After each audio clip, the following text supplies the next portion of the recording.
Hi there, it's March 2025. My name is Lindsay Cronk and I'm a visual artist. I work in the naive style using mixed media, so acrylic, spray paint, glitter, oil stick, oil crayon, charcoal, graphite, sometimes oil, sometimes watercolor, just all sorts of things. But my primary objective is to paint in a way that feels very youthful and very quirky and childlike. That's kind of my goal, and that is actually harder than you would think. It's a lot harder than you would think to let your inner child take over. So I've struggled with that, but that's generally what I do.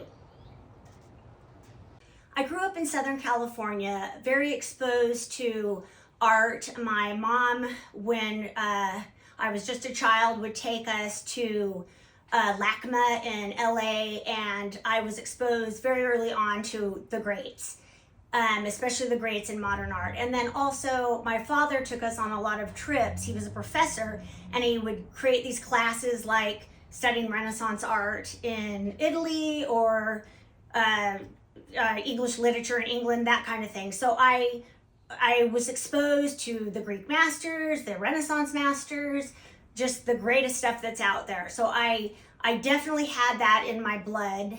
I also, as I said, grew up in Southern California, so I was very turned on by Mexican art. I love the colors, the joy, the simplicity. That's obviously a massive statement, so it's not all like that, but I was very intrigued by a lot of Mexican art and folk art. I worked in investment banking for 20 years, but I think the part of my background that's most pertinent to my art is that I was diagnosed with bipolar disorder about 20 years ago now. And that obviously rocked my world. I was already out of my mind, and I kind of flitted around the world and did little odd jobs like writing for a paper and teaching English, stuff like that. And then I finally settled down and took my disease seriously so I could get better. So I spent many years just literally focusing on bipolar disorder, not doing any work. But during a manic episode, I started to realize I could do art and like doing art. So I did quite a few things when I was manic, and I didn't have any proper materials or anything, and I didn't have a goal in mind. I was just being creative.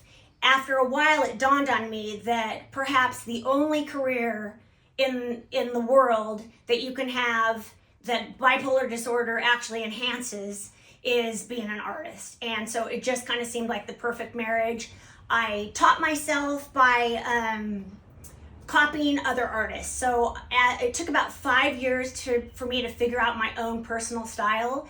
Up to that point, I was just taking paintings that I loved and copying them as best I could. I didn't really care about being exactly like the things I was copying. I cared about understanding what brush strokes created what colors looked good together. And as I said, I had a background in art. I also studied art at university, art history, not art history.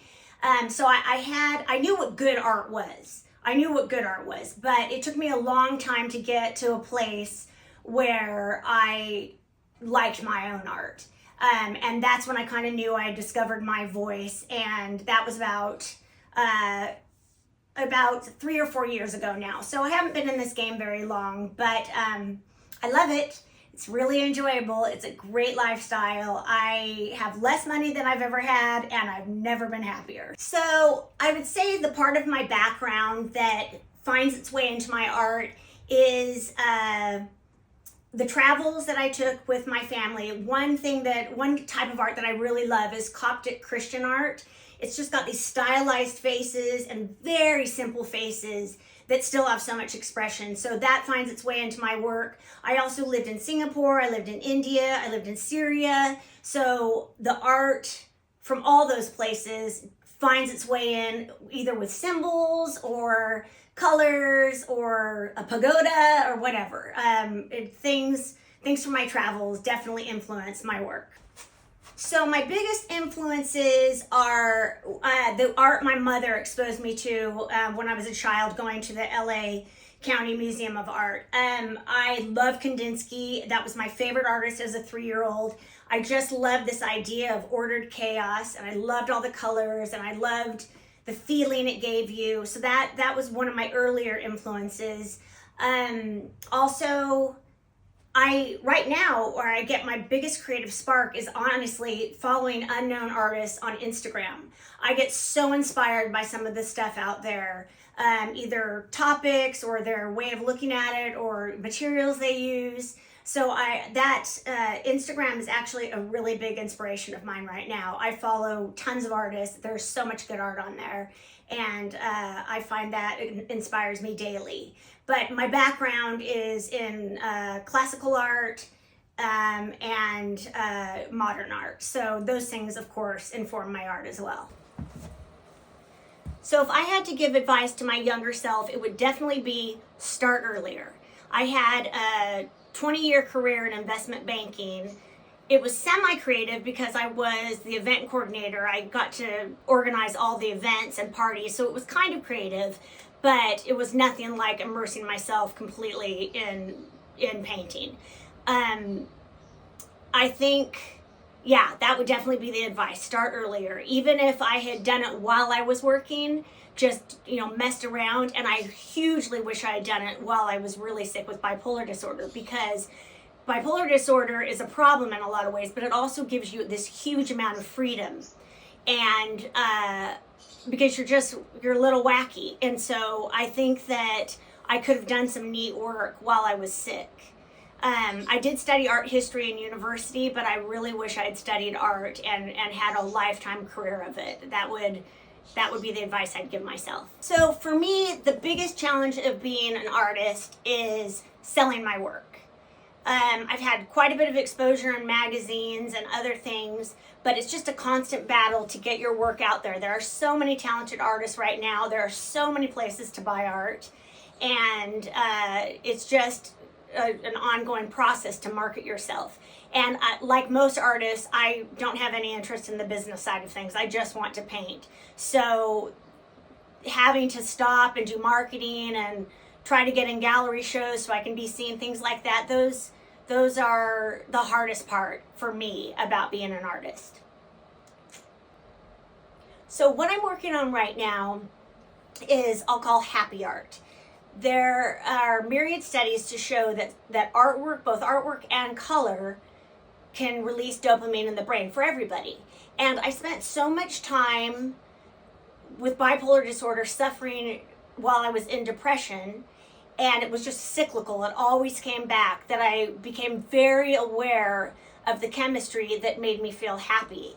And I'm sort of obsessed with the idea that I can give anyone just a shot of happiness when they look at my art. So currently I'm painting things like fountains and flowers and birds and trees and things that just anybody would like and anybody would think positive thoughts about.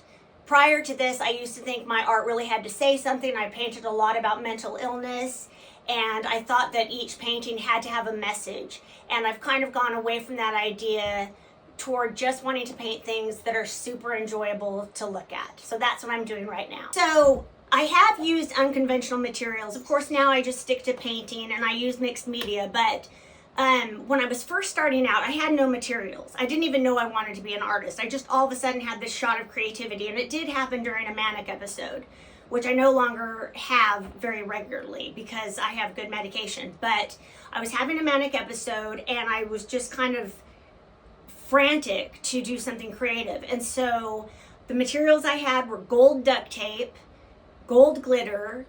I had these restoration hardware catalogs, just tons of them, and I didn't throw them away because it seemed like such a waste to put them into landfill. So I ended up using the paper and the glitter and the gold duct tape to make what I called duct tape tapestry. It was an Adam and Eve, a very stylized Adam and Eve. There were gems in there. There were gold, Dresden gold foil. I used just any craft supply that I had to create this piece. It was about 10 feet tall. and probably about 4 feet wide, and it was one of the earliest things I've done, and it still remains one of my favorite things because it was just pure creativity. I had no training, I had no rules in my head, I had no idea what I was doing. It was just pure creativity, and I really struggle to get that vibe in my painting now. Now that I know more about what I want to paint and I know more about materials, it's literally harder than when I had no experience. No experience was a very great place from which to create. I always have music blaring in the studio. My studio is a little corner of the garage, and my dream is to one day have a real studio, but right now I have a little corner of the garage, which is working out fine, and I blast music, and my musical tastes run from everything. I listen to Pakistani folk music, or I'll listen to Led Zeppelin, or I'll listen to 80s pop, or I'll listen to like Greta Van Fleet.